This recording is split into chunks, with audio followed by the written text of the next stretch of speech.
चार है कुत्ते और बंदर की लगी शर्त। एक अनोखी कहानी। जंगल की दुनिया हमेशा से ही अजीब और मजेदार किस्सों से भरी रही है।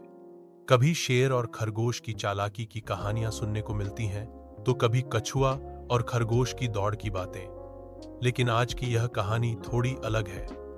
इसमें न कोई राजा शेर है और न ही कोई शिकारी इंसान। इस कहानी में नायक हैं एक चालाक बंदर और एक जिद्दी कुत्ता।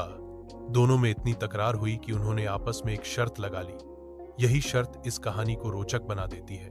पहला अध्याय, जंगल में मुलाकात। एक बड़े से जंगल के किनारे एक गांव बसा हुआ था। गांव के लोग जंगल से लकड़ी, फल और शहद लाते रहते थे। उसी गांव में एक कुत्ता रहता था जिसका नाम था भोला। भोला गांव के चौधरी का पालतू कुत्ता था, लेकिन बाकी कुत्तों की तरह वह सिर्फ घर तक सीमित नहीं रहता था। उसे जंगल घूमना, नए जानवरों से मिलना और मजेदार बातें करना बहुत अच्छा लगता था। दूसरी ओर उसी जंगल में एक शरारती बंदर रहता था जिसका नाम था चतुर। उसका नाम ही उसके स्वभाव जैसा था। वह हर समय पेड़ों से छलांग लगाता, किसी के केले चुरा लेता, कभी तोते को परेशान करता और कभी छोटे हिरणों को डरा देता। एक दिन भोला जंगल में घूम रहा था कि अचानक पेड़ों की डाल से कुछ फल उसके सिर पर गिरे। ऊपर देखा तो वही शरारती बंदर था। भोला बोला, अरे चतुर, तुझे हर किसी को परेशान करने की आदत कब जाएगी? बंदर हंसते हुए बोला, अरे भोला, परेशान नहीं कर रहा हूं, ये तो बस मेरी आदत है। तू हमेशा इतना सीधा क्यों रहता है? कुत्ते ने अपनी पूंछ हिलाते हुए कहा, सीधा होना ही अच्छा है, कम से कम सबको भरोसा रहता है। बंदर हंसते हंसते नीचे कूद आया और बोला, भरोसा? इस जंगल में भरोसा करके कोई जिंदा नहीं रहता। यहां तो चालाक वही है जो बचता है।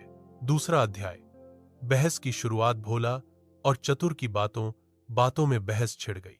भोला बोला, शेर जंगल का राजा है क्योंकि वह ताकतवर और ईमानदार है।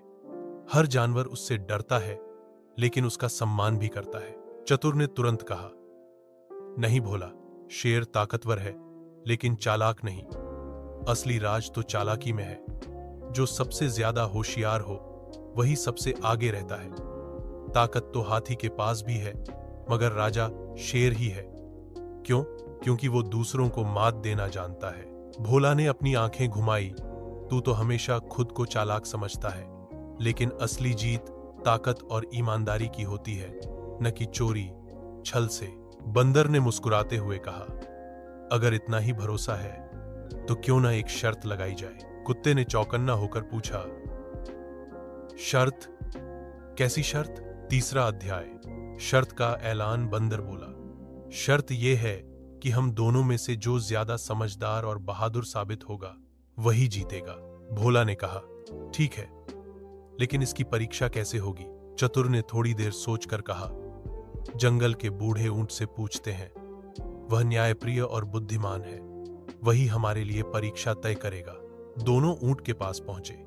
बूढ़ा ऊंट दोनों को देखकर हंस पड़ा और बोला, अरे वाह, एक कुत्ता और एक बंदर, और दोनों आपस में शर्त लगाना चाहते हैं। ठीक है, मैं तुम्हें 3 परीक्षाएं दूंगा, जो उनमें सफल होगा वही असली विजेता कहलाएगा। दोनों ने हामी भर दी।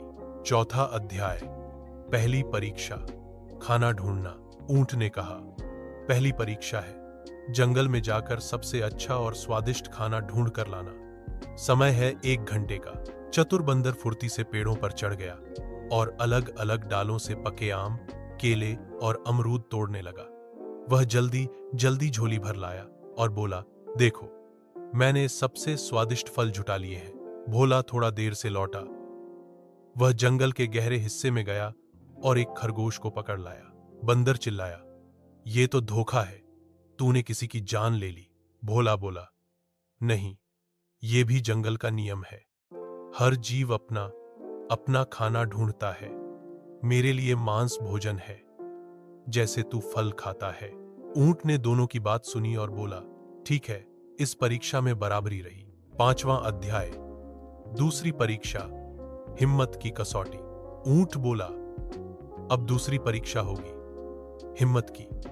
सामने नदी है, उस पार मगरमच्छ रहते हैं, जो वहां जाकर बिना डरे पानी पीकर आएगा वही जीतेगा। बंदर डर गया। मगरमच्छ का नाम सुनते ही उसकी तो हालत खराब हो गई, लेकिन उसने अपनी चालाकी दिखाई। वह चुपके से एक पेड़ की डाल तोड़कर नदी में डाल आया। मगरमच्छ उस डाल को देखकर समझा कि कोई जानवर कूद रहा है और तुरंत उस पर झपट पड़ा। बंदर ने ऊपर से हौंसते हुए पानी पी लिया और लौट आया। भोला ने यह देखा तो वह सीधे नदी में कूद पड़ा। मगरमच्छ पास आया, लेकिन भोला ने जोर से भौंका और उसकी पूंछ पकड़कर खींच लिया। मगरमच्छ डर गया और भाग निकला। भोला ने भी पानी पिया और वापस आ गया। ऊंट ने कहा, वाह, यहां भी तुम दोनों ने हिम्मत दिखाई। बंदर ने चालाकी से और कुत्ते ने ताकत से। छठा अध्याय, तीसरी परीक्षा, दोस्ती की पहचान। ऊंट ने तीसरी और आखिरी परीक्षा बताई। अब तुम दोनों को यह साबित करना होगा कि तुम में कौन दूसरों की मदद कर सकता है। जंगल का असली नायक वही है जो दूसरों का भला करे। इतने में पास से आवाज आई। एक छोटा हिरण कांटों में फंस गया था। बंदर फुर्ती से गया और अपनी लंबी पूंछ से कांटे हटाने लगा। उसने हिरण को बाहर निकाल लिया। भोला भी आया और उसने अपनी जीभ से हिरण के घाव को साफ किया ताकि वह जल्दी ठीक हो सके। हिरण बोला, दोनों ने मेरी मदद की। अगर बंदर ने मुझे बाहर निकाला तो कुत्ते ने मेरा दर्द भी कम किया। ऊंट मुस्कुराया। इसका मतलब असली जीत न तो चालाकी की है और न ही ताकत की। असली जीत सहयोग और दयालुता की है। सातवां अध्याय, शर्त का नतीजा। बंदर और कुत्ता दोनों चुप हो गए।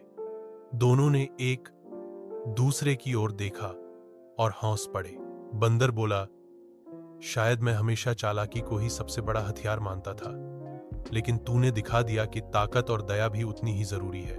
कुत्ता बोला, और तूने यह सिखाया कि सिर्फ ताकत से काम नहीं चलता, समझदारी भी जरूरी होती है। दोनों ने मिलकर कहा, हम दोनों हार गए और दोनों जीत भी गए। असली जीत दोस्ती की है। समापन, सीख। उस दिन से कुत्ता और बंदर सबसे अच्छे दोस्त बन गए। जंगल के जानवर भी उन्हें देखकर सीखने लगे कि असली ताकत न चालाकी में है और न ही केवल शक्ति में। असली ताकत है मदद करना, साथ निभाना और दोस्ती निभाना।